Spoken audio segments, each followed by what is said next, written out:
حاضرین جمعہ و عزیزان ملت اسلامیہ، پردہ نشین ماؤں اور بہنوں، ہمارا یہ پیارا مذہب اسلام، دین فطرت ہے، اور مذہب اسلام کی خصوصیات میں سے ایک اہم خصوصیت یہ ہے کہ اس نے انسان کی طبعیتوں کا پورا پاس و لحاظ رکھا ہے، اور انسان کی طبعیت اس بات کا تقاضا کرتی ہے کہ اس کی زندگی کے اندر موقع بموقع مسرت و شادمانی، خوشی کے لمحات آتے رہیں۔ اس فطرت انسانی کے پیش نظر مذہب اسلام نے مسلمانوں کے لیے دو خوشی کے دن متعین فرمائے۔ ایک خوشی کا دن عید الفطر ہے اور دوسرا عید الاضحیٰ ہے۔ جیسا کہ بڑی مشہور اور معروف یہ روایت ہے کہ اللہ کے نبی صلی اللہ علیہ وسلم جب اپنی آمد کا شرف مدینہ کو بخشتے ہیں تو آپ نے دیکھا کہ باشندگان مدینہ سال میں 2 دن خوشی اور جشن مناتے ہیں۔ خوشی کا بڑا اہتمام ہے، تو اللہ کے نبی صلی اللہ علیہ وسلم نے اہل مدینہ سے دریافت فرمایا، ما ھذان الیومان، یہ 2 دن کیا ہیں جس کے اندر تم خوشی، مسرت و شادمانی کا اظہار کرتے ہو؟ تو اہل مدینہ نے آپ کو جواباً ارشاد فرماتے ہیں، یا رسول اللہ کننا نلعب فیہما فی الجاہلیہ، یہ وہ 2 ایام ہیں مہرجان اور نیروز کے، جو مجوسیوں کے تیوہار ہیں۔ ہم زمانے جاہلیت سے ان دنوں کے اندر کھیل کود، خوشی، مسرت و شادمانی مناتے چلے آ رہے ہیں۔ اللہ کے نبی صلی اللہ علیہ وسلم نے فرمایا، ان اللہ قد ابدلکم بہما خیرا منہما یوم الفطر و یوم الاضحیٰ، اللہ رب العالمین نے ان 2 تیوہاروں کے بدلے میں تم کو بہتر تیوہار عطا کر دیے ہیں۔ ان 2 تیوہاروں کے بدلے میں جو تم کو خوشی کا دن عنایت کیا گیا ہے، وہ ان 2 تیوہاروں کے مقابلے میں بہت ہی پاکیزہ ہیں، خیر اور بھلائی سے وہ بھرے ہوئے ہیں۔ ایک یوم عید الفطر ہے اور دوسرا عید الاضحیٰ ہے۔ عید الفطر یہ وہ عظیم دن ہے جس کو اللہ رب العالمین نے مسلمانوں کو خوشی، مسرت و شادمانی کا ایک موقع قرار دیا ہے، اور عید الاضحیٰ بنیادی طور پر اس لیے منائی جاتی ہے کہ عید الاضحیٰ ہمیں سیدنا ابراہیم علیہ السلام کی اور ان کی زندگی کے اندر پیش آنے والی آزمائش اور ان کی اس عظیم قربانی کی یاد تازہ کراتی ہے کہ اس جیسی قربانی آج تک اس روئے زمین پر کسی انسان نے، کسی بشر نے اور کسی شخص نے پیش نہ کی، جو قربانی سیدنا ابراہیم علیہ السلام نے اللہ رب العالمین کو راضی اور خوش کرنے کے لیے پیش فرمائی ہے۔ ان کی زندگی کا خلاصہ یہی تھا، زندگی کا ان کا لب لباب یہی تھا کہ مالک تیری رضا رہے اور تو ہی تو رہے، باقی نہ میں رہوں نہ میری آرزو رہے، اے اللہ تو مجھ سے راضی اور خوش ہو جا۔ یہ دنیا ناراض ہوتی رہے، یہ دنیا مجھ سے پہلو تہی اختیار کرتی رہے، لیکن اے اللہ تو مجھ سے ناراض مت ہونا۔ حسبنا اللہ و نعم الوکیل، اور بہترین کارساز ہمارا اللہ رب العالمین ہی ہے، وہی ذات ہمارے لیے کافی و شافی ہے۔ یہ ابراہیم علیہ السلام کی سنت ہے جو ہمارے اوپر سایہ فگن ہونے والی ہے، اور یہ بابرکت ایام، مبارک ایام ہمارے اوپر سایہ فگن ہے جن کا وقت قیمتی ہے۔ چنانچہ قربانی کی اہمیت کا اندازہ اس بات سے ہم اور آپ لگا سکتے ہیں کہ اللہ کے نبی صلی اللہ علیہ وسلم مکہ المکرمہ میں 13 سال رہتے ہیں نبی ہونے کے بعد۔ 13 سال کے بعد آپ کو حکم ہوتا ہے، اور آپ صلی اللہ علیہ وسلم اللہ رب العالمین کی حکم کی تعمیل کرتے ہوئے مدینہ المنورہ تشریف لے آتے ہیں، اور چند مہینے کا عرصہ گزرتا ہے کہ رب العالمین کے جانب سے آپ کو حکم ملتا ہے، اے محمد صلی اللہ علیہ وسلم، دین اسلام کا ایک حصہ یہ بھی ہے کہ آپ قربانی پیش کیجئے، آپ ذبیحہ پیش فرمائیے۔ اللہ کے نبی صلی اللہ علیہ وسلم کو اس حکم کے ملنے کے بعد، جب تک آپ صلی اللہ علیہ وسلم بقید حیات تھے، آپ زندہ رہے، آپ بڑے اہتمام کے ساتھ، بڑی پابندی کے ساتھ آپ قربانی پیش کرتے رہے، اور آپ کے اس عمل کی خبر آپ صلی اللہ علیہ وسلم کے شمع نبوت کے پروانوں میں سے ایک صحابی حضرت انس رضی اللہ تعالی عنہ دیتے ہیں اقام رسول اللہ صلی اللہ علیہ وسلم بالمدینۃ 10 سنین یضحی کل سنہ، اللہ کے نبی صلی اللہ علیہ وسلم مدینۃ المنورہ میں 10 سال تک بقید حیات رہے اور ہر سال آپ پابندی کے ساتھ قربانی پیش کرتے رہے۔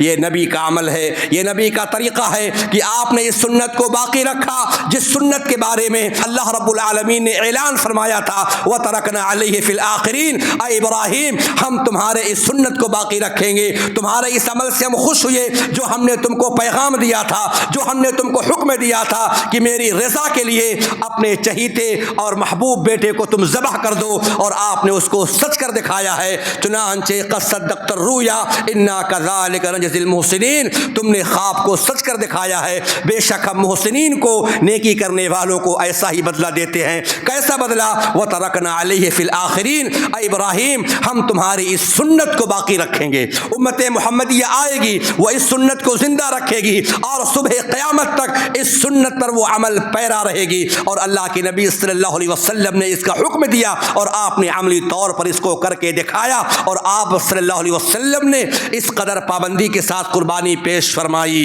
کہ امت کے لوگوں نے، صحابہ کرام نے بھی اسی جذبے کے ساتھ قربانی پیش کی۔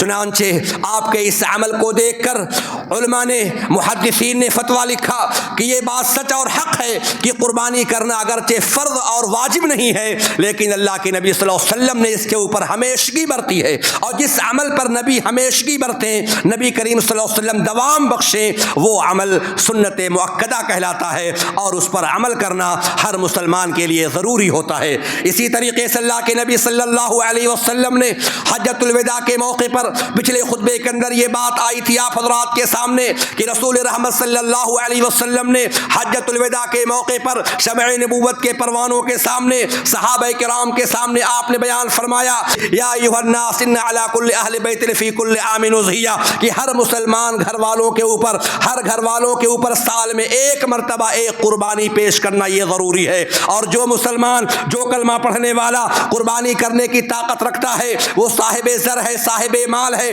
قربانی پیش کرنے کی اس کے اندر وسعت اور گنجائش پائی جاتی ہے، وہ قربانی اور ذبیحہ پیش کر سکتا ہے، اور اس کے باوجود وہ قربانی سے پہلو تہی اختیار کرتا ہے، وہ قربانی پیش نہیں کرتا۔ اللہ کے نبی صلی اللہ علیہ وسلم نے ایسے مسلمان کو وعید سنائی ہے اور پھٹکار لگائی ہے۔ آپ نے فرمایا من وجد ساعۃ لأن یضحی فلم یضحی فلا یحضر مصلانا، جو مسلمان قربانی کرنے کی طاقت رکھتا ہے اس کے باوجود وہ قربانی کرنے سے پیچھے رہتا ہے، ایسا مسلمان مسلمانوں کی صفوں میں شامل ہو کر کے وہ بقرہ عید کی نماز نہ پڑھے، وہ عیدگاہ کے قریب نہ آنے پائے، وہ مسلمانوں کے مصلی سے وہ دور رہے۔ یہ بڑا اہم فریضہ ہے میرے بھائیوں کہ اللہ کے نبی صلی اللہ علیہ وسلم نے قربانی عملی طور پر کر کے دکھائی، اپنے امت کو ابھارا، اسی لیے صاحب استطاعت کے اوپر قربانی کرنا ضروری ہے۔ اور اپنے تقریر کے اسی حصے کو میں نے اپنی آئی ڈی پر اپلوڈ کیا تو کلمہ پڑھنے والوں میں سے کسی نوجوان نے، کسی مسلمان نے کمنٹ کے اندر مجھ سے سوال پوچھا مولانا جی آپ کہتے ہیں قربانی کرنا ضروری ہے، آپ ذرا قرآن سے کوئی ایک آیت پیش کریں جس کے اندر قربانی کا حکم موجود ہو، جس کے اندر قرآن کے اندر اس بات کا ثبوت موجود ہو کہ جانور کو ذبح کیا جانا چاہیے اللہ رب العالمین کے نام پر۔ میں نے کہا میرے بھائی آپ مسلمان ہیں، آپ کا یہ سوال کرنا غیر مناسب ہے، لیکن آپ نے جب سوال کیا ہے کہ قرآن کریم کے اندر قربانی کا ذکر کہاں پر ہے تو بڑی مشہور و معروف و سورہ ہے، رب نے فرمایا انا اعطیناک الکوثر فصل لربک وانحر، رب نے فرمایا قرآن میں اے نبی کریم صلی اللہ علیہ وسلم ہم نے آپ کو خیر کثیر سے نوازا ہے، اور اب آپ اپنے رب کے لیے نماز پڑھیے وانحر، اور آپ قربانی پیش کیجئے۔ یہ قرآن کریم کا پیغام ہے، یہ اللہ رب العالمین کا ارشاد ہے۔ وہ بندہ میرے کمنٹ میں آ کر پھر لکھتا ہے اور کہتا ہے مولانا جی وانحر کا معنی قربانی کرنے کے نہیں ہوتا ہے، وانحر کا معنی ہوتا ہے اپنے نفس سے جہاد کرو، یہ اصل معنی ہے۔ ہم نے کہا شاید کہ آپ کو عربی کا علم نہیں ہے، وانحر کا معنی ہوتا ہے اونٹ کو نہر کرنا۔ کہا اور واضح کوئی دلیل آپ دیجئے جس کے اندر جانور کو ذبح کرنے کا حکم موجود ہو۔ میں نے کہا قرآن کریم اٹھائیے، رب العالمین نے فرمایا وَلِكُلِّ أُمَّةٍ جَعَلْنَا مَنْسَكًا لِيَذْكُرُوا اسْمَ اللَّهِ عَلَى مَا رَزَقَهُم مِّن بَهِيمَةِ الْأَنْعَامِ، رب نے قرآن میں فرمایا، سورہ حج کی آیت ہے، ہر امت کے لیے ہم نے قربانی کا طریقہ متعین کر دیا ہے، اور اے مسلمانوں تمہارے اوپر بھی یہ قربانی واجب ہے، ضروری ہے، تمہیں قربانی کرنا ہے۔ وَلِكُلِّ أُمَّةٍ جَعَلْنَا مَنْسَكًا، یہ قربانی کیوں متعین ہم نے کی ہے؟ لِيَذْكُرُوا اسْمَ اللَّهِ عَلَى مَا رَزَقَهُم مِّن بَهِيمَةِ الْأَنْعَامِ، یہاں پر جانوروں کا ذکر ہے تاکہ تم اللہ رب العالمین کا نام لو چوپایوں کے اوپر، جانوروں کے اوپر۔ وہ قربانی اللہ کے لیے اور اللہ کے نام پہ قربان ہونے جا رہا ہے۔ چنانچہ اس کے بعد وہ کمنٹ سے ایسا بھاگا کہ دوبارہ نہ آیا۔ اور یہ سوال میرے بھائیوں صرف ایک نوجوان کا نہیں ہے، آج کے اس دور کے اندر ہر روشن خیال مسلمانوں کا یہ سوال ہے۔ وہ اسلام پر اعتراض کرتے ہیں، اتنی زیادہ رقم قربانی میں خرچ کرنے کی کیا ضرورت ہے؟ چاہیے کہ مسلمانوں کو قربانی کے بقدر رقم غربا اور فقراء میں تقسیم کر دیا جائے۔ اور میرے بھائیوں یہ اعتراض قربانی کے وقت ہی کیوں کیا جاتا ہے؟ کیوں آپ کرتے ہیں اس اعتراض کو؟ کیا اسلام نے نظام معیشت کو پیش نہ کیا؟ کیا اسلام نے غربت و افلاس کو مٹانے کا طریقہ نہیں بتایا؟ واللہ مذہب اسلام ایسا پیارا مذہب ہے جو زندگی کے ہر گوشے کی جانب اپنے ماننے والوں کی رہنمائی کرتا ہے۔ اگر غربا سے ہمدردی ہے، فقراء سے ہمدردی ہے، آپ صاحب مال ہے، صاحب زر ہیں، واللہ نصاب کے مطابق اگر زکوٰۃ ہم اور آپ اور تمام صاحب استطاعت لوگ نکال دیں، غربت اور افلاس کا خاتمہ ہو جائے گا۔ صحابہ نے کر کے دیکھا، نبی نے کر کے دیکھا کہ مدینے کے اندر کوئی مفلس باقی نہ رہا۔ معاذ بن جبل یمن گئے، وہاں سے زکوٰۃ کو وصول کرتے، غربا میں تقسیم کرتے، اور چند سالوں کے بعد زکوٰۃ کے مال کو مدینہ بھیجتے ہیں۔ رسول رحمت نے کہا کہ معاذ کیا یمن کے اندر غربا نہیں، فقراء نہیں؟ کیا تم یمن سے زکوٰۃ مدینہ بھیجتے ہو؟ کہا یا رسول اللہ زکوٰۃ وصول کرتا رہا، غربا فقراء کو زکوٰۃ دیتا رہا، الحمدللہ یمن کے اندر اب کوئی غریب نہیں باقی بچا، تو میں نے مدینہ کے بیت المال میں زکوٰۃ کو بھیج دیا۔ یہ اسلام کا نظام معیشت ہے۔ اگر ہم اپنے مال کی زکوٰۃ نصاب کے مطابق نکالیں، چاہے وہ اناج ہو، چاہے وہ سونا ہو، اور چاہے وہ ہمارے مال کی زکوٰۃ ہو، انشاءاللہ رحمان کوئی غریب نہیں باقی بچے گا۔ یہ اسلام نے طریقہ بتایا ہے کہ زکوٰۃ آپ نکالیے، آپ فقراء کو دیجئے۔ لیکن یہ کیا طریقہ مسلمانوں کا ہے؟ یہ کیا طریقہ نوجوانوں کا ہے کہ جب قربانی کا وقت آتا ہے تو کہتے ہیں قربانی کی رقم غربا میں آپ تقسیم کر دیں؟ کیا ضرورت ہے اتنا خرچ کرنے کی؟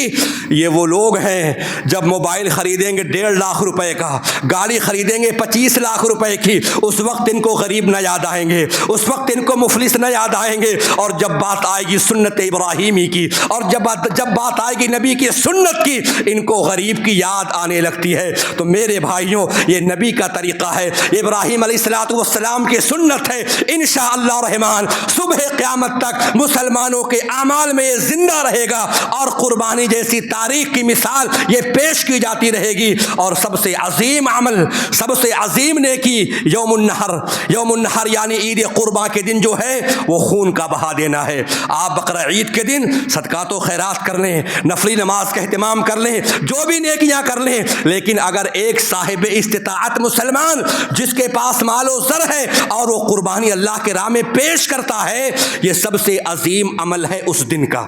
کس دن کا؟ بقرہ عید کے دن کا۔ مائی عائشہ بیان فرماتی ہیں ما عمل ابن آدم عملا یوم النحر احب الی اللہ من حراقۃ دم، رواہ الترمذی، کہ یوم النحر یعنی بقرہ عید کے دن سب سے محبوب عمل اللہ رب العالمین کے نزدیک خون کا بہا دینا ہے، خون کا بہا دینا ہے۔ وَإِنَّ الدَّمَ لَيَقَعُ بِمَكَانٍ، اور جانور کا خون تو زمین پر بعد میں گرتا ہے، اللہ رب العالمین اس کو قبول پہلے کر لیتا ہے۔ اگر بندے کی نیت نیک ہے، بندے کی نیت صالح ہے، اللہ کو راضی کرنے کے لیے جانور کو ذبح کرتا ہے، جانور کی قربانی پیش کرتا ہے، تو اگر اس کی نیت بڑی نیک اور صالح ہے، چھری جب چلی بسم اللہ اللہ اکبر، اسی وقت اللہ رب العالمین کہتا ہے اے میرے بندے میں تیرے اس عمل کو قبول کرتا ہوں۔ اللہ اکبر۔ اسی لیے اللہ کے نبی نے فرمایا، جامع ترمذی شریف کی روایت ہے، فطیبوا بہا نفسا، اے مسلمانوں کی جماعت جب قربانی کرنے کا وقت آئے، قربانی کی ضرورت پیش آ جائے، ذبیحہ کو جب تم ذبح کرو اپنے نفس کی پاکیزگی کے ساتھ ذبح کرو، قربانی کو بوجھ مت سمجھنا بلکہ اپنے نبی کی سنت سمجھنا، ابراہیم علیہ السلام کا طریقہ سمجھنا۔ اور جو قربانی ہم اور آپ پیش کریں گے انشاءاللہ رحمان، اللہ نے قرآن میں کہا وما تقدموا انفسکم من خیر تجدوہ عند اللہ، خیر کا جو عمل ہم اور آپ نیک نیتی کے ساتھ کریں گے، اخلاص کے ساتھ کریں گے، تجدوہ عند اللہ، ہم اس کو اللہ رب العالمین کے حاضر سے پائیں گے، اللہ رب العالمین کے ہم اس کو موجود پائیں گے۔ اور یہ قربانی کا جانور جو ہم اور آپ ذبح کرتے ہیں، اللہ رب العالمین کے ہاں اس کا گوشت نہیں پہنچتا ہے، اس کا خون نہیں پہنچتا ہے، بلکہ ہمارے دلوں کا تقویٰ پہنچتا ہے، کس جذبے کے ساتھ ہم جانور کو ذبح کر رہے ہیں۔ رب نے فرمایا لَن يَنَالَ اللَّهَ لُحُومُهَا وَلَا دِمَاؤُهَا وَلَٰكِن يَنَالُهُ التَّقْوَىٰ مِنكُمْ، اے میرے بندو یاد رکھو، قربانی کے جانور کا گوشت اللہ کیا نہیں پہنچتا، اس کا خون نہیں پہنچتا، اس کا لہو نہیں پہنچتا، کیا پہنچتا ہے؟ وَلَٰكِن يَنَالُهُ التَّقْوَىٰ مِنكُمْ، تمہارے دلوں کا تقویٰ اللہ کے یہاں پہنچتا ہے۔ خدا کے گھر کا غلاف کالا سیاہ رنگ بلال بھی ہے، خدا نہ دیکھے شکل کسی کی، عمل سے انسان جمال بھی ہے۔ رسول اللہ نے اعلان فرمایا اے مسلمانوں کی جماعت، اسلام پر مصیبت آئی ہے، مسلمانوں کو ہراساں کیا جا رہا ہے، تم لوگ چندہ پیش کرو۔ مسلمانوں نے دل کھول کر کے چندہ پیش کیا، نبی نے اعلان کیا تھا چندے کے لیے۔ ایک مسلمان نادار مفلس مسلمان، جیب میں پیسے نہیں، دینار و درہم نہیں، نبی نے اعلان کی ہے، اسلام کی عظمت کا سوال ہے، اسلام کی بلندی کا سوال ہے، پرچم توحید کو بلند کرنے کا معاملہ ہے۔ رات کی تاریکی چھاتی ہے، گھر کے باہر نکلتے ہیں، یہودی کے دروازے کو کھٹکھٹاتے ہیں، کیا تمہارا کوئی کام ہے کہ میں مزدوری کر دوں؟ کہا کہ کام تو ہے، مزدوری کر دو، اچھی بات ہے، بن بلائے مزدور، کہا جاؤ میرے باغ میں پانی لگا دو، آبیاری کر دو۔ رات کی تاریکی ہے، مسلمان پکا ہے، دلوں کا سچا ہے، رات کی تاریکی میں مزدوری کی، اور اس کے بعد مزدوری میں چند سا کھجور ملتی ہے، کھجور کو لیا، اپنے تھیلے میں رکھا، اور مسجد نبوی کا رخ کرتے ہیں۔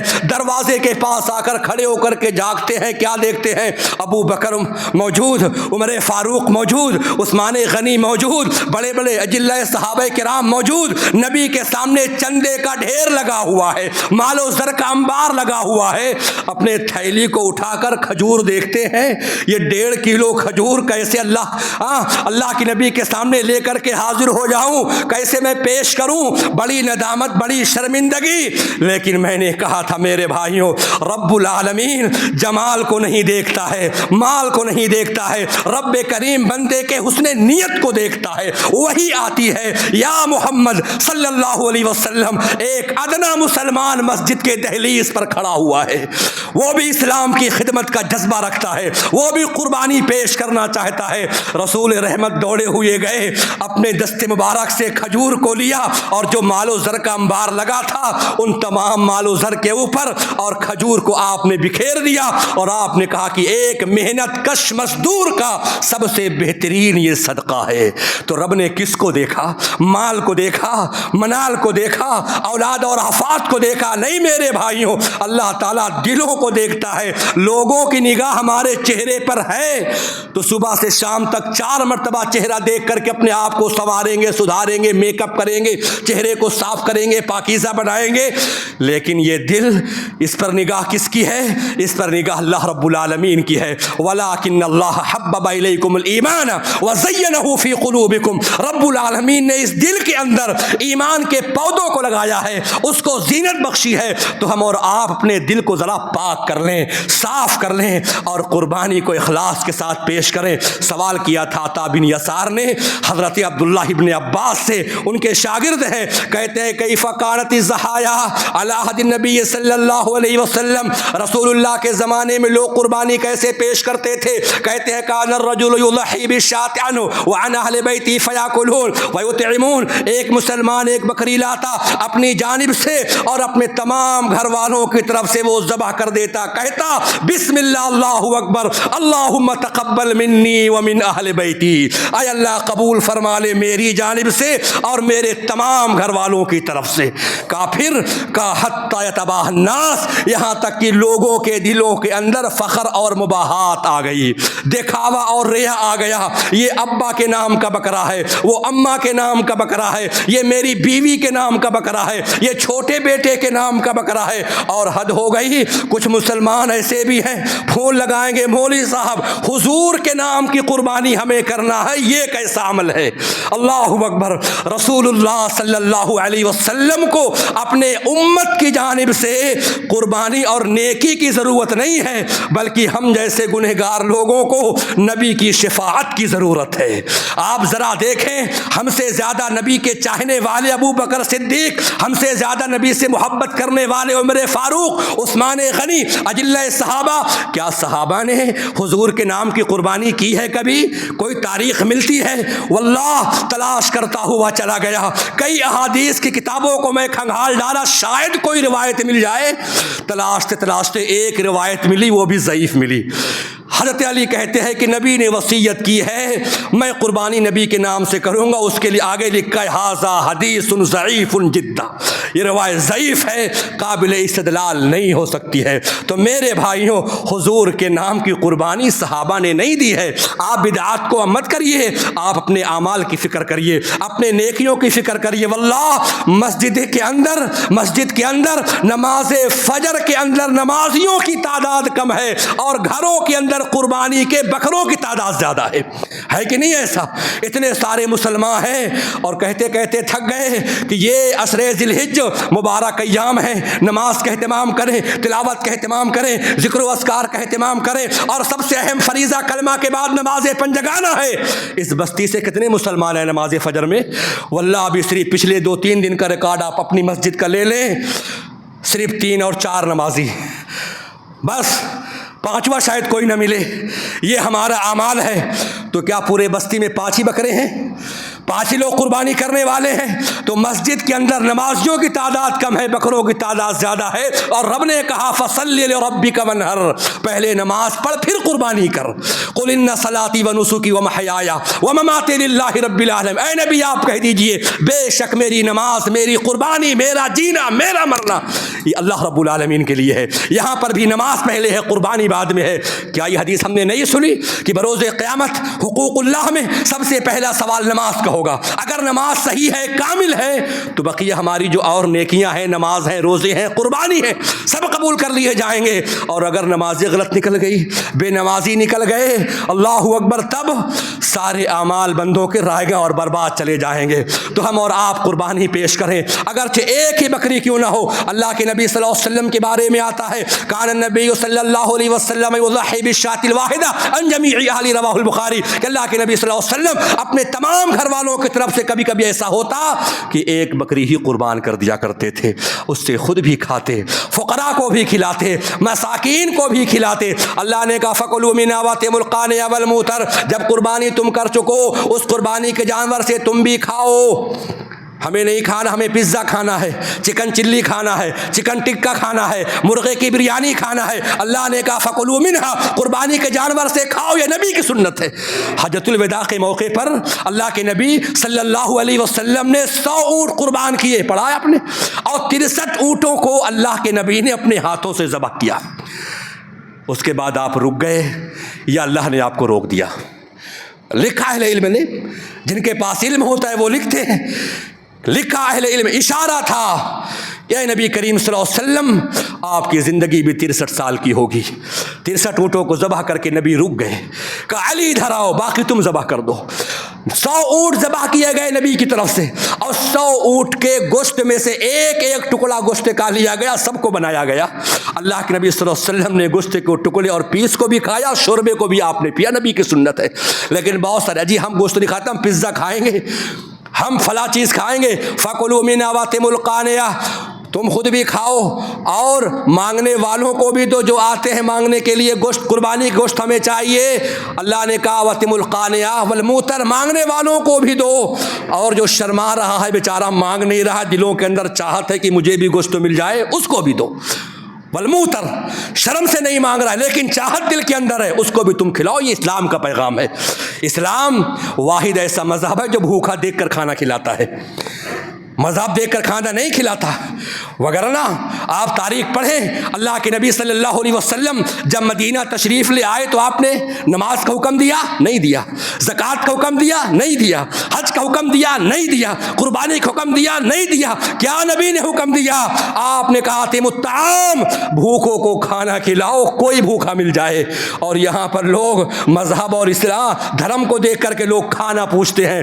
تو ہے تمہارے اوپر اور تمہارے مذہب کے اوپر سب سے پیارا مذہب ہے یتیم الطعام، بھوکھوں کو کھانا کھلاؤ، اور بھوکھا دیکھنا دھرم مت دیکھنا۔ یہ اسلام کی پاکیزہ تعلیم ہے کہ جب نبی آئے تھے تو نہ آپ نے یہودیوں کو دیکھا، نہ مشرکوں کو دیکھا، نہ مجوسیت کو دیکھا۔ نبی نے کہا یتیم الطعام، صحابہ جتنے بھوکے ملے سب کو کھانا کھلاتے رہو، اسلام کا یہ پیغام ہے۔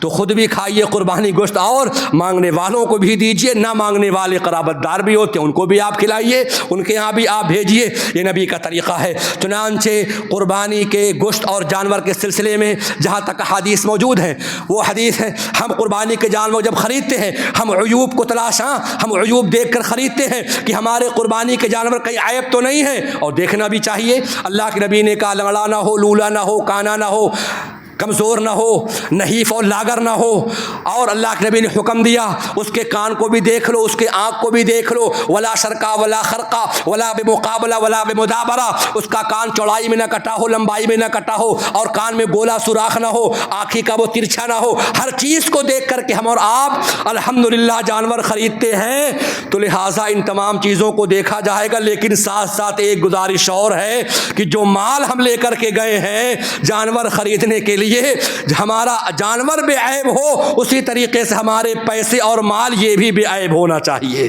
اگر وہ مال خیانت کا ہے، وہ روپے لوٹ کا ہے، چوری کا ہے، غبن کا ہے، رہزنی کا ہے، لوگوں کو بیوقوف بنا کر کے ان کی ملکیت پہ ناجائز قبضہ کر کے ہم نے مال کو حاصل کیا ہے، تو یاد رکھیے گا وہ قربانی قابل قبول نہیں ہے۔ دنیا دیکھ لے گی کہ ہاں قربانی ہے، لیکن رب کے ہاں قبول نہیں کی جائے گی۔ اور اگر قربانی کی قبولیت کا وہ طریقہ جو پہلے زمانے میں رائج تھا، آدم علیہ الصلوۃ والسلام کے وقت سے اور پھر بعد کے زمانوں میں، حابیل اور قابیل کا واقعہ آپ نے سنا ہوگا۔ قابیل نے کہا تھا کہ میں اپنی جڑوا بہن کے ساتھ ہی نکاح کروں گا، شریعت کے اندر حرام تھا اس وقت یہ چیزیں، شادی ہونی چاہیے تھی حابیل کے ساتھ۔ قابیل نے کہا کہ نہیں، جو میرے ساتھ بہن میری پیدا ہوئی ہے میں اس سے نکاح کروں گا، میری یہ ضد ہے۔ آدم علیہ السلام نے کہا کہ یہ طریقہ غلط ہے، ایسا مت کرو، کہا کہ ہمیں کرنا ہے۔ آدم علیہ السلام نے کہا ٹھیک ہے قربانی پیش کر دو، اے حابیل اور اے قابیل میرے دونوں بیٹوں ذرا قربانی پیش کرو، جس کی قربانی قبول ہو جائے گی اقلیمہ کی شادی اسی سے کر دی جائے گی۔ لہٰذا قابیل کسان آدمی تھا، گیہوں جو سب سے خراب اور ردی گیہوں اور اناج اس کے پاس تھا، لیا کندھے پہ لاد کر کے جا کر کے چٹیل میدان کھیت میں اڈیل دیا۔ اور حابیل کے پاس چونکہ وہ بکریوں کا ریوڑا وہ چراتے تھے، بکریاں ان کے پاس تھی، جو سب سے عمدہ قسم کی بکری اور بھیڑ ان کے پاس تھی، اس کو لے جا کر کے گئے چٹیل میدان میں باندھ کر کے چلے آئے۔ اب دیکھا جائے گا قربانی کس کی قبول ہوتی ہے۔ اگر ایسی قربانی آج قبول ہونے لگے تو شاید کہ مولوی صاحب کا بھی بکرا دروازے پر بندھا رہ جائے، حاجی صاحب کا بھی بکرا بندھا رہ جائے۔ انتظار تھا آدم کو کہ کس کی قربانی قبول ہوتی ہے۔ آسمان سے آگ آتی تھی، اور آگ جس کے قربانی کے جانور کو، قربان کی ہوئی چیز کو جلا کر کے ختم کر دے، پیغام اور اشارہ ہوتا تھا کہ اس کی قربانی قابل قبول، وہ بڑا خوش نصیب مسلمان ہے۔ آگ آسمان سے آئی اور حابیل کی جو قربانی تھی اس کو جلا کر کے ختم کر دیا، معاملہ ختم۔ اشارہ تھا کہ حابیل کی قربانی قبول ہو گئی اور قابیل کی قربانی رد کر دی گئی۔ وہ اناج ویسے ہی پڑا رہا، سڑتا رہا، حسد کی آگ میں جل اٹھا، کہا اے حابیل لأقتلنک، میں تجھے تو قتل کر دوں گا۔ حسد کی آگ جلی۔ بڑا پیارا جواب دیا حضرت حابیل نے، کہا اے میرے بھائی حسد مت کرو، انما یتقبل اللہ من المتقین، اللہ رب العالمین متقیوں کی قربانی کو قبول فرماتا ہے۔ تو ہم قربانی کا جانور خریدیں تو ہمارے روپے پیسے بھی بے عیب ہوں، پاک اور صاف ہوں۔ آخری حدیث میں سنا کے بعد ختم کروں گا۔ اللہ کے نبی نے فرمایا یا ایھا الناس ان اللہ طیب لا یقبل الا طیبا، اے لوگو اللہ رب العالمین کی ذات پاک ہے اور پاکیزہ چیز کو وہ قبول کرتا ہے۔ جس چیز کا حکم اللہ رب العالمین نے رسولوں کو دیا وہی حکم اللہ رب العالمین نے اہل ایمان کو دیا۔ رسولوں کو حکم ہوتا ہے یا ایھا الرسل کلوا من الطیبات واعملوا صالحا، اے رسولوں کی جماعت پاکیزہ چیزوں کو کھاؤ اور نیکی کرتے رہو۔ اہل ایمان کو حکم ہوتا ہے یا ایھا الذین آمنوا کلوا من طیبات ما رزقناکم، اے مومنوں کی جماعت تم بھی پاکیزہ چیز کھاؤ جو ہم نے تم کو عطا کی ہے۔ پھر اس کے بعد اللہ کے نبی صلی اللہ علیہ وسلم نے ایک مثال دے کر کے بیان فرمایا ایک مسلمان بڑا کوشش کرتا ہے، جد و جہد کرتا ہے، سفر حج پر وہ جاتا ہے، اللہ کے نبی نے فرمایا ذکر الرجل یطیل السفر، دور دراز لمبا سفر وہ کر کے پہنچا، پراگندہ بال ہے، اور ایسی حالت میں اللہ کو پکارا یا ربی اے اللہ میری حالت پہ تو کرم فرما، کیا مصائب ہے، کیا مشکلات ہے مسلمانوں کے اوپر، اے اللہ دعا تو قبول فرما۔ نبی فرماتے ہیں مطعمہ حرام وملبسہ حرام ومشربہ حرام وغذی بالحرام، کپڑا بھی حرام کا ہے، لباس بھی حرام کا ہے، غذا بھی حرام کا ہے، اور جو کچھ پی رہا ہے کھا رہا ہے سب کچھ حرام کا ہے، فَأَنَّا يُسْتَجَابُ لِذَلِكَ، کہاں اس کی دعائیں قبول ہوں گی؟ تو میرے بھائیوں جانور خریدنے جائیں تو ہمارا مال بھی بے عیب اور پاک ہونا چاہیے، ہمیں اور آپ کو اعمال کی قبولیت کی فکر نہیں ہے۔ زین العابدین بیمار کربلا کا نام سنا ہوگا، اللہ اکبر، جب حج پہ وہ جانے لگے اور سواری کے اوپر پاؤں کو رکھا، چہرے کا رنگ بدل گیا، غشی طاری ہو گئی، لوگوں نے پوچھا کیوں؟ کہا ڈر لگتا ہے کہیں ایسا نہ ہو کہ میں کہوں لبیک اللہم لبیک لا شریک لک لبیک، اور آسمان سے آواز آئے لا لبیک ولا سعدیک، اے بیمار کربلا زین العابدین تیرا آنا نامبارک ہو، تیرا حج غیر مقبول ہے۔ ان کو یہ فکر تھی کہیں یہ ہم کو جواب نہ مل جائے۔ تو میرے بھائیوں قربانی کو اخلاص کے ساتھ کریں، جذبے کے ساتھ کریں، اللہ رب العالمین سے دعا کرتے رہیں کہ رب تعالی ہماری نیکیوں کو قبول فرمائے، آمین۔ بارک اللہ لنا ولکم فی القرآن العظیم۔